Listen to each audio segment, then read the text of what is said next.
நண்பர்கள் அனைவருக்கும் வணக்கம். இன்றைக்கி நம்ம பார்க்க இருக்கிற விஷயம் effects of French revolution. French ரெவல்யூஷன்னா என்ன? நாம் சோஷியலிஸ்ட்ரி ஆஃப் இங்கிலாந்து அப்படிங்கிற பார்ட்டுக்குள்ளே இந்த ஃப்ரெஞ்ச் ரெவல்யூஷனை எதற்காக படிக்கணும்? இந்த சின்ன சின்ன விஷயங்களை நம்ம இந்த வீடியோவில் பார்க்க போகிறோம். ஸோ ஃப்ரெஞ்ச் ரெவல்யூஷன் பொறுத்த வரைக்கும் இது ஆரம்பிக்கக்கூடிய இடம் ஃப்ரெஞ்ச், அந்த பேர்லேயே இருக்குது. அதில் இங்கிலாந்தினுடைய ஈடுபாடு எந்த அளவுக்கு இருந்தது, அதுதான் நமக்கு இங்கே தேவையான விஷயம். முதல்ல ஃப்ரான்ஸ் அப்படிங்கிற நாடை எடுத்துக்கிட்டிங்கன்னா, இது பல தரப்பட்ட பல வித்தியாசமான மன்னர்களை பார்த்த ஒரு நாடு. ஸோ அந்த நாட்டில் இருக்கக்கூடிய மன்னர்களுக்கு என்ன பிரச்சனை அப்படின்னு பார்த்தீங்கன்னா, அவங்க இஷ்டத்துக்கு ஆட்சியை நடத்துவாங்க. நாம் இப்போ ஃப்ரெஞ்ச் ரெவல்யூஷன் நடக்கும்போது ஆட்சியில் இருக்கக்கூடிய நபருடைய பேர் பார்த்திங்கன்னா லூயிஸ் 14. ஓகே, 14ஆம் லூயி, இவர் தான் இப்போ ஆட்சியில் இருக்கிறாரு. எல்லாருமே அவங்கவுங்க இஷ்டத்துக்கு ஆட்சியை கொண்டு போயிட்டுருக்கிறாங்க. இதனால் மக்கள் என்ன பண்ணுறாங்க அப்படின்னா, the people try to create a revolt against the government. கிங்குக்கு எதிராக ஒரு கலவரம் பண்ணணும், ஒரு புரட்சி பண்ணணும் அப்படிங்கிற எண்ணத்துக்கு வர்றாங்க. அப்புறம் அரசியல் ரீதியாக பெரிய மாற்றங்கள் ஏற்படுது. மக்கள் எல்லாம் என்ன திங்க் பண்ணுறாங்க அப்படின்னா, they need a French republic. Okay, ஒரு குடியரசான ஒரு இண்டிபெண்டான ஒரு நியாயமான ஆட்சி வேணும்னு திங்க் பண்ணுறாங்க. நல்ல ஆசை தான். Okay, so they begin the revolt. அவங்க அந்த புரட்சியை தொடங்குறாங்க. என்ன முதல்ல இதனுடைய ஆக்ஷன் என்ன அப்படின்னு பார்த்தீங்கன்னா, மேபி ஒரு கொஷினாக கூட கிளம்பலாம். ஃப்ரெஞ்சு புரட்சி எப்பொழுது ஆரம்பிக்கப்பட்டது அப்படின்னு வந்ததுன்னா 1789. ஓகே, 1789 என்ன பண்ணுறாங்க அப்படின்னு பார்த்தீங்கன்னா, பாஸ்டில் அப்படிங்கிற சிறைச்சாலையை உடைச்சிக்கிட்டு கைதிகள் எல்லாம் வெளியே கொண்டு வராங்க. சிறைச்சாலை உடைக்கப்பட்டது. ஓகே, ஒரு மாநில சிறைச்சாலை உடைச்சிடுறாங்க. அண்ட் அதோடு என்ன பண்ணுறாங்க அப்படின்னா, நெப்போலியன் அப்படிங்கிற கிங், அவர் தான் புரட்சியினுடைய ஒரு தலைமை மாதிரி நம்ம நினச்சிக்கலாம். நெப்போலியன் என்ன பண்ணுறாருன்னா, மேலே ஹீ பிகம் அ எம்பரர். எந்த வருஷம் பார்த்திங்கன்னா 1804. யாரை கீழே இறக்கிட்டு விட்டுருவார் அப்படின்னு பார்த்தீங்கன்னா, அந்த லூயி 14 அவருடைய அரசியையும் கீழே தள்ளிட்டு நெப்போலியன் ஆட்சி கட்டில் ஏறுறாரு. இந்த இயர் 1793, 89 இந்த ஃப்ரெஞ்ச் ரெவல்யூஷன் ஸ்டார்ட் ஆகுது. 1793 இங்கிலாந்து என்ன திங்க் பண்ணுறாங்க அப்படின்னா, we are going to take a war against France. எதனால் தேவையில்லாமல் இந்த இங்கிலாந்து இதில் உள்ள மூக்க நுழைக்கிறேன் அப்படின்னு நிறைய பேருக்கு சந்தேகம் இருக்கும். ஃப்ரெஞ்ச் ரெவல்யூஷன் அந்த ஊரினுடைய அந்த நாட்டினுடைய உள்நாட்டு விவகாரம். எதனால் இங்கிலாந்து கொண்டு போய் மூக்க நுழைக்கிறேன் அப்படின்னு பார்க்கும்போது, இந்த நெப்போலியன் அண்ட் ஹிஸ் ஃப்ரெண்ட்ஸ், அதாவது அந்த கலகக்காரர்கள் என்ன சொல்கிறாங்கன்னா, என்ன அனௌன்ஸ்மெண்ட் கொடுக்குறாங்கன்னா, to the European countries we will give a scholarship. நாங்கள் ஒரு சலுகை தர்றோம் உங்களுக்கு. என்ன அப்படின்னு பார்த்தீங்கன்னா, உங்களுக்கு யாருக்காவது உங்கள் கிங் பிடிக்கல அப்படின்னா நீங்களும் என்ன பண்ணுங்கள் அப்படின்னா புரட்சி பண்ணுங்கள். You can begin a revolt. France will help you. Okay, France என்ன பண்ணும், உங்களுக்கு எப்போவுமே துணை நிற்கும் அப்படிங்கிற மாதிரி சொல்கிறாரு. ஸோ இதை கேட்டோன்னே எல்லா நாட்டுக்காரங்களுக்கும் அதிர்ச்சி. என்ன, நீ உன் நாட்டுக்குள்ளே கலகம் பண்ணி லூயிஸை கீழே கொண்டு நீ மன்னன் ஆகிட்ட. ஸோ யூ ஆர் வில்லிங், உன்னுடைய விஷயம் என்னென்னா எல்லா நாட்டிலும் இதே மாதிரி நடக்கணும், ஃப்ரான்ஸ் எல்லாத்துக்கும் பெரிய ஆள் மாதிரி காமிக்கணும் அப்படிங்கிறது அவங்களுடைய எண்ணமாக இருந்தது. ஸோ இங்கிலாந்து என்ன பண்ணிட்டாங்கன்னா, இவனை விட்டால் இங்கிலாந்தையும் இவன் ஒரு கை பார்ப்பான், அதனால் நம்ம இவனை இப்போவே தட்டி வைக்கணும் அப்படிங்கிற முடிவுக்கு வர்றாங்க. ஸோ ஃப்ரெஞ்சுக்கு மேலே போர் அறிவிக்கிறாங்க. ஃப்ரெஞ்சு என்ன பண்ணுறாங்கன்னா, எல்லா கிங்ஸையும் வெளியே தள்ளிட்டு புரட்சிக்காரங்களை ஊக்குவிக்கிற மாதிரி பேசுகிறாங்க. அந்த வார் எங்கே நடக்குது அப்படின்னு பார்த்தீங்கன்னா, ஸோ அந்த வார் தவிர்க்க முடியாத ஒரு விஷயம் நடக்குது. வாட்டர்லூ அப்படிங்கிற இடத்துல இந்த சண்டை நடக்குது. யாருக்கெல்லாம் அப்படின்னு பார்த்தீங்கன்னா, இங்கிலாந்துக்கும் ஃப்ரான்ஸுக்கும். ஃப்ரான்ஸை இங்கிலாந்துக்காரன் கைப்பற்றணும்னு முடிவு பண்ணிட்டேன். இல்லை கைப்பற்றி யாருக்கா கையில் ஆட்சியில் நல்ல ஆட்சியில் கொடுப்போம். இந்த ரெவல்யூஷனரிஸ் கையில் ஆட்சி இருந்ததுன்னா அவனுக்கு எப்படி ஏதாவது முட்டாள்தனமாக எல்லா நாட்டையும் டேமேஜ் பண்ணிட்டு போயிடுவாங்க அப்படிங்கிற முடிவுக்கு வந்து லார்ட் வெல்லிங்டன் தலைமையில் படையெடுத்து போகிறாங்க. அந்த படையெடுப்பு 1815 நடக்குது. அது சிறந்த ஒரு படையெடுப்பாக இருக்குது. நெப்போலியன் ஃபெயில் ஆகிறார் இந்த இதில். ஹூ வின் த பேட்டில் அப்படிங்கிற மாதிரி கேட்டாங்கன்னா, பேட்டில் ஆஃப் வாட்டர்லூவில் இங்கிலாந்து தான் வின் பண்ணிச்சுது. ஓகே, நெப்போலியன் தன்னுடைய பெரிய சாம்ராஜ்யத்தை இழந்துருவார். கிட்டத்தட்ட 1804 அவர் பதவிக்கு வந்து 1815 அந்த வாட்டர்லூ வாரோட முடிஞ்சு போகுது. வாட்டர்லூ வார் வந்து வரலாற்றில் ரொம்ப முக்கியமான ஒரு விஷயம். Battle of Waterloo. அண்ட் இந்த ஒரு வார் மட்டுமா நடந்ததுன்னு கேட்டிங்கன்னா இல்லை, சின்னதாக போர்கள், கோல்டு வார்ஸ் மாதிரி நிறைய நடந்தது. ஓகே, அண்ட் இந்த போர்கள் முடிவில் ஃப்ரான்ஸ்காரன் தோத்துட்டு அவனுக்கு ஒன்றுமே இல்லை, அவனுக்கு இழக்கிறதுக்கு வேறு எதுவுமே இல்லை, மொத்தமே போயிடுச்சுது. அண்ட் வின் பண்ணவன் அவனுடைய நிலைமை, இங்கிலாந்தினுடைய நிலைமை என்னன்னு சிந்திச்சு பார்த்தீங்கன்னா, எந்த போரை எடுத்துக்கிட்டாலும் சரி, முதலாம் உலகப்போர் அல்லது இரண்டாவது உலகப்போர் நீங்கள் எடுத்து பார்த்தாலும் சரி, வின் பண்ணது என்னவோ அமெரிக்காவும் இங்கிலாந்தும் ரஷ்யாவுமா இருக்கும், தோத்தது ஜெர்மனி இட்டாலி மாதிரி இருக்கும். ஆனால் அதிக இழப்பு, பண இழப்பும் சரி, அதிக உயிர் சேதமும் யாருக்கு போயிருக்கும் அப்படின்னு பார்த்தீங்கன்னா ஜெயிச்சவனுக்கு தான்.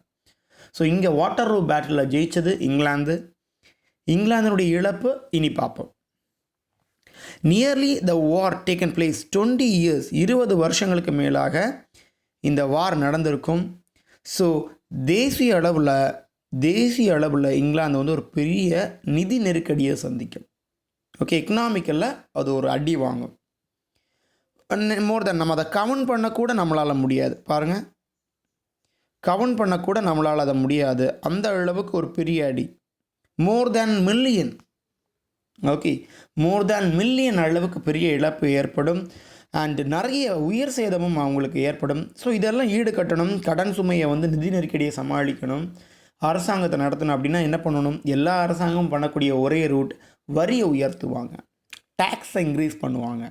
Okay, the nation which consist of 19 million people, 19 million மக்கள் வாழ்ந்துட்டு இருந்தாங்க இங்கிலாந்தில். பெரிய அமௌண்ட்டாக என்ன பண்ணாங்க அப்படின்னா டேக்ஸை இன்க்ரீஸ் பண்ணாங்க. 1815, அதாவது வாட்டர்லூ, பேட்டில் ஆஃப் வாட்டர்லூக்கு அப்புறமா அவங்களோட வரி எங்கேயோ போயிடுது. Had to rice. ஓகே, 7 கோடிக்கு மேலே என்ன பண்ணிட்டாங்க அப்படின்னா டேக்ஸ் மட்டுமே ஏற்றிட்டாங்க. இது வந்து யாருக்கு அஃபெக்ட் பண்ணும்? பணக்காரன் கட்டியிருப்பான், ஏழைகளால் கட்ட முடியுமான்னு கேட்டிங்கன்னா முடியாது. It's very difficult. Middle class people வந்து இதை கட்டுறதுக்கு ரொம்ப சர்வ் பண்ணுங்க. ஏன்னா டேக்ஸ் மட்டுமே கோடிக்கு மேலே போகுது. ஸோ மற்ற இடங்களில் பார்த்தீங்கன்னா த பீஸ், அமைதி வந்து ரொம்ப அமைதியாக மற்ற நாடுகளெல்லாம் அமையுது. ஆனால் இங்கிலாந்தில் திரும்பியும் அந்த பஞ்சங்கள், கஷ்டங்கள் வர ஆரம்பிக்கும். ஏன்னா போருக்கு அவங்க அதிகமாக செலவு பண்ணிடுவாங்க அவங்களுடைய அந்த ப்ரெஸ்டீஜை காப்பாற்றுறதுக்காக. ஒரு 50% ப்ரைஸஸ் கோல் அண்ட் அயன் வந்து கீழே இறங்கிடும். ஓகே, ஏன்னா அதை உற்பத்தி பண்ணுறதுக்கு இண்டஸ்ட்ரி கம்மியாயிரும் இல்லையா. நிலக்கரியும் இரும்பினுடைய விலை வந்து அப்படியே வீழ்ச்சி அடைஞ்சிரும். ஸோ இண்டஸ்ட்ரி நடத்த முடியாது. நிறைய ஆண்கள் வந்து என்ன பண்ணுறாங்க அப்படின்னா, நிறைய மக்களுக்கு வந்து எம்ப்ளாய்மெண்ட் இல்லை, வேலை வாய்ப்பு இழந்துடுறாங்க, எல்லாரையும் வேலையை விட்டு நிறுத்திடுறாங்க. ஸோ எல்லாரும் ஒரு ட்ரீட்டுக்கு வருவாங்க. இனி சண்டையே போட வேண்டாம், ஏன்னா நஷ்டம் நிறைய இருக்குது. ஒரு ட்ரீட்டுக்கு வந்துடுவோம், ஒரு அமைதி உடன்படிக்கை வருவாங்க. அமைதி உடன்படிக்கைக்கு வந்தால் இன்னொரு கஷ்டம் என்னென்னா, இண்டஸ்ட்ரியை டெவலப் பண்ணணும்னு சொல்லி போரை நடத்துகிறாங்க. போரில் இருந்த ஒர்க்கர்ஸ், தட் மீன்ஸ் சோல்ஜர்ஸ், அவங்களுக்கு வேலை இழப்பு. போர் இல்லைன்னா சோல்ஜர்ஸ்க்கு வேலை இல்லையே. நாடு முழுவதும், உலகம் முழுவதும் அமைதி ஆயிடுச்சுன்னா ஒரு இடத்துலையும் மிலிட்ரிக்கு வேலை இருக்காது, ஆர்மிக்கு வேலை இருக்காது இல்லையா. ஸோ அவங்களுடைய பணப்பட்டுவாடை நிறுத்தப்படுது. ஏன்னா மிலிட்ரிக்கு பெரிய தொகை எல்லா உலகத்தில் இருக்கக்கூடிய எல்லா நாடுகளுமே செலவு பண்ணுவாங்க, அது நிறுத்தப்படுது இங்கிலாந்தில். சோல்ஜர்ஸ் எல்லாம் வேலை இழக்கிறாங்க. செயிலர்ஸ், நேவி வச்சுருப்பாங்க, பண்டமாட்டு இருக்கும், எல்லாத்தில் இருக்கக்கூடிய செயிலர்ஸும் வேலை இழக்கிறாங்க. எல்லாரையும் சர்வீஸை கழட்டி விட்டுறாங்க. டியூரிங் கொரோனா டைமில் கழட்டி விட்ட மாதிரி எல்லாரையும் கழட்டி விட்டுறாங்க. என்ன பண்ண முடியும்?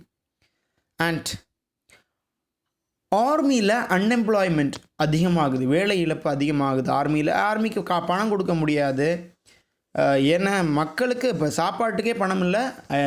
ஆர்மியில் வந்து நூற்றுக்கணக்கான பேரை வச்சு எப்படி சாப்பாடு போடுறது, எப்படி அவங்கள மெயின்டைன் பண்ணுறது, அவங்களுக்கான படிகள் எப்படி கொடுக்கறதுனால எல்லாரையும் டிஸ்மிஸ் பண்ணுறாங்க. அண்ட் இந்த 20 வருட வாரில் பொருளாதாரத்தை பொறுத்த வரைக்கும் கான் அப்படிங்கிறது இவங்களுக்கு ரொம்ப முக்கியமான ஒரு பொருளாக இருந்தது இங்கிலாந்தை பொறுத்த வரைக்கும். Okay, no import of European corn into England. Okay, கடந்த ஒரு அந்த வார் டைமில் எந்த ஒரு கானும் யூரோப்லேருந்து இங்கிலாந்துக்குள்ளே இறக்குமதி பண்ணப்படலை. அதனால் என்னென்னா கொஞ்சம் கான் தான் கிடச்சிது. அதனுடைய ரேட்டு வந்து ரொம்ப ஹையாக போச்சுது. அதுக்கப்புறம் இந்த மக்கள் என்ன திங்க் பண்ணுவாங்க, கானுக்கு நல்ல மதிப்பு இருக்குன்னு சொல்லி எல்லோரும் என்ன பண்ணுறாங்க, கானை உற்பத்தி பண்ண ஆரம்பிக்கிறாங்க. கானுடைய விலை வீழ்ச்சி அடையுது.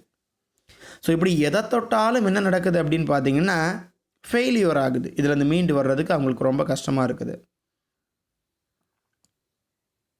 அப்புறம் ஆன்டி கான் லா லீக் அப்படிங்கிற ஒரு அமைப்பை அசோசியேஷனை பிரைம் மினிஸ்டர் ராபர்ட் பீலினுடைய டைமில் இது ஏற்படுத்தப்படுது.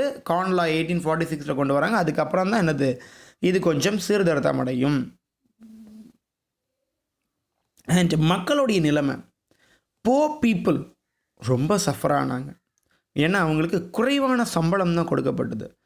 Low wages, high price of corn. நான் சொன்னேன், கான் வந்து பெரிய சண்டை நடந்திருக்குது. விவசாயம் இல்லை, மக்களுக்கு வந்து சம்பளம் இல்லாதனால யாரும் வேலைக்கு போக மாட்டேங்கிறாங்க. ஸோ கான் அவங்களுடைய உணவுப் பொருள் வந்து அதிகமான விலையில் இருக்குது. அன்எம்ப்ளாய்மெண்ட், வேலை இன்மை இருக்குது. ஸோ எல்லோரும் ரொம்ப கஷ்டப்படுறாங்க. எல்லோரும் சின்ன சின்ன போராட்டங்களை பண்ண ஆரம்பிக்கிறாங்க.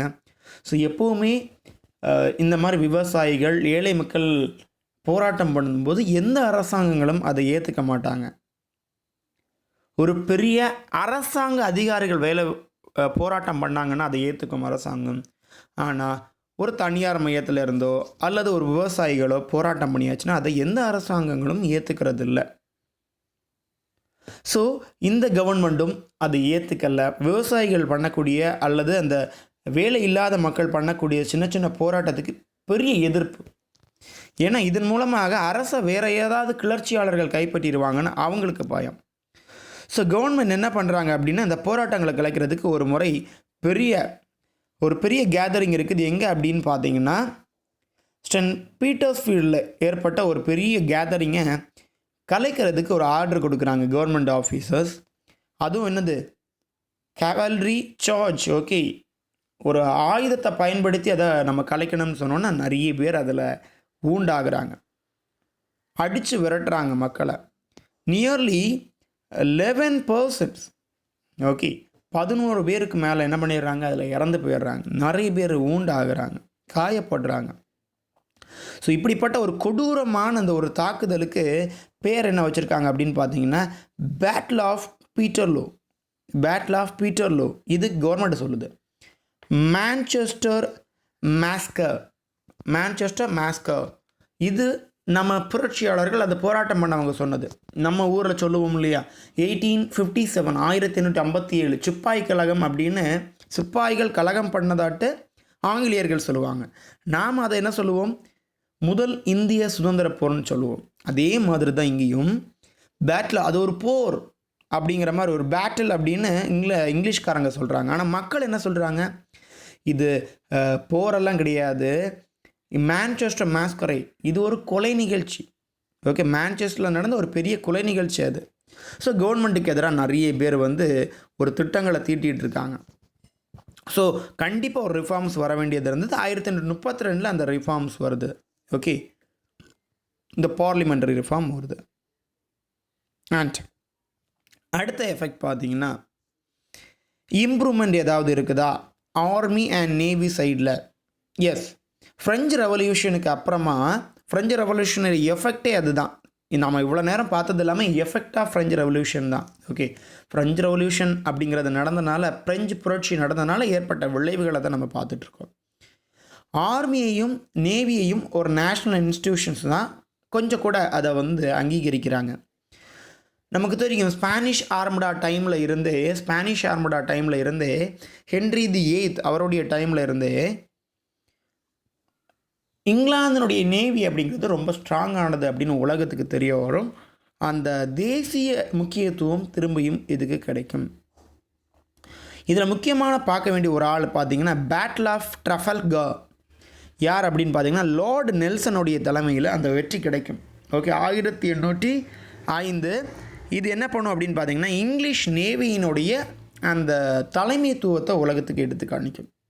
இங்கிலீஷ் நேவி பெஸ்ட்டாக இதில் பண்ணி லார்டு நெல்சன் என்ன பண்ணுறாரு அப்படின்னு பார்த்தீங்கன்னா இங்கிலீஷ் நேவியை வச்சு தான் அந்த வாரையை வின் பண்ணுறார். ஸோ இங்கிலாந்துக்கு அது ஒரு பெரிய சக்ஸஸாக அமையுது. அண்ட் இந்த ஒரு புகழை காமிக்கிறதுக்கு என்ன பண்ணுறாரு அப்படின்னா அந்த ரிவர் தீம்ஸ்னுடைய நடுவே என்ன பண்ணுறாங்கன்னா அந்த நெல்சனுக்கு ஒரு சிலை வைக்கிறாங்க. ஓகே, இந்த அட்மிரல் ஹொரேஷியோ நெல்சனுக்கு அதாவது ரிவர் தீம்ஸை பார்த்துட்டு நிற்கிற மாதிரி ஒரு சிலை வைக்கிறாங்க. அண்ட் இது பார்த்திங்கன்னா இங்கிலாந்தில் இருக்கக்கூடிய ஒரு முக்கியமான டூரிஸ்ட் ஸ்பாட்டாக இப்போ திகழ்ந்துட்டு இருக்குது. ஓகே, இங்கிலாந்தினுடைய முக்கியமான ஒரு டூரிஸ்ட் ஸ்பாட்டாக இது இருக்குது. அண்ட் ஆர்மியை பொறுத்த வரைக்கும் அந்த வாட்டர்லூவில் வின் பண்ண அப்புறமே ஆர்மியினுடைய நிலைமை ஓகே, இங்கிலாந்து ஆர்மி வந்து ரொம்ப நெப்போலியனே அடித்து வீழ்த்தியிருக்காங்க அப்படின்னா ஒரு பெரிய இதுதான் அப்படிங்கிற ஒரு லெவலில் வந்து உலகம் முழுக்க அது பேசப்படுது. அண்ட் இப்போ நம்ம ஏரியா லிட்ரேச்சர் அப்படிங்கிற ஏரியாவில் பார்த்திங்கன்னா இந்த ஃப்ரெஞ்ச் ரெவல்யூஷன் என்ன எஃபெக்டை கொடுத்துருக்குன்னா இந்த ஆதர்ஸ்லேயும் ரைட்டர்ஸ்லேயும் 2 பிரிவினர் இருப்பான். ஒருத்தன் என்ன பண்ணுவான், கிங்குக்கு சப்போர்ட் பண்ணுவான், ஒன்று புரட்சியாளருக்கு சப்போர்ட் பண்ணுவான். அப்படி ரைட்டிங்ஸை எழுதி அனுப்புகிறானுங்க. 2 முக்கியமான நபர்கள் நம்ம பார்க்கணும். ஒன்று Edmund Burke, another one is Thomas Paine. Okay, Edmund Burke, Thomas Paine, இவங்க 2 பேர் என்ன பண்ணுவாங்கன்னா ரைட்டர்ஸ் ஃப்ரெஞ்சு ரெவல்யூஷனை பற்றியே எழுதியிருப்பாங்க. இதில் எட்மண்ட் பர்க்னுடைய ஒர்க் பாருங்கள், reflections on the French revolution. அதே தாமஸ் பெயினுடைய ஒர்க் பாருங்கள், rights of man. Rights of man அப்படிங்கிற பெயர் பார்த்தோன்னே தெரியும் தாமஸ் பெயின் வந்து புரட்சியாளர்களுக்காக எழுதியிருக்காரு. எட்மண்ட் பர்க் வந்து கிங்குக்கு சப்போர்ட் பண்ணி, அதாவது இந்த ரெவல்யூஷன் எல்லாம் கூடாது, அவங்க கிங்கை கொண்டு போன சட்டங்கள் தான் சரி அப்படிங்கிற மாதிரி சொல்லியிருக்கிறாரு யார், எட்மண்ட் பர்க். ஏன்னா நீங்கள் எல்லாத்தையுமே மாற்றணும்னு நினச்சாச்சுன்னா உலகம் இயங்காது. சின்ன சின்ன ரெவல்யூஷன்ஸை சின்னதாக ஒவ்வொரு மாற்றங்களை நம்ம அப்ளை பண்ண முடியும். ஒரே அடியாக புரட்சி பண்ணி பண்ணும் பொழுது நமக்கு புதியவங்களுக்கு எந்த விஷயங்களும் அரசாங்கத்தில் தெரியாமல் போயிடும். ஸோ யார் பண்ண மாதிரி, நெப்போலியன் பண்ண மாதிரி தவறுகள் ஆயிரும் அப்படிங்கிறத யார் சொல்கிறாரு, பர்க் சொல்கிறாரு.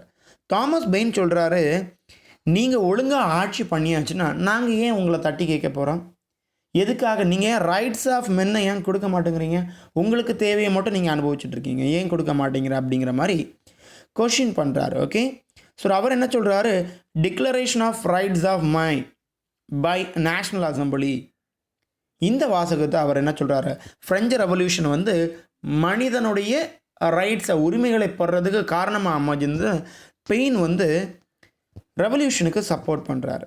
ஓகே, இப்படி ஒவ்வொரு ரைட்டர்ஸும் மாறி மாறி மாறி என்ன பண்ணுறாங்க அப்படின்னா ஃப்ரெஞ்சு ரெவல்யூஷனுக்கு சப்போர்ட் பண்ணியும் எதிராகவும் எழுதிட்டு இருக்காங்க.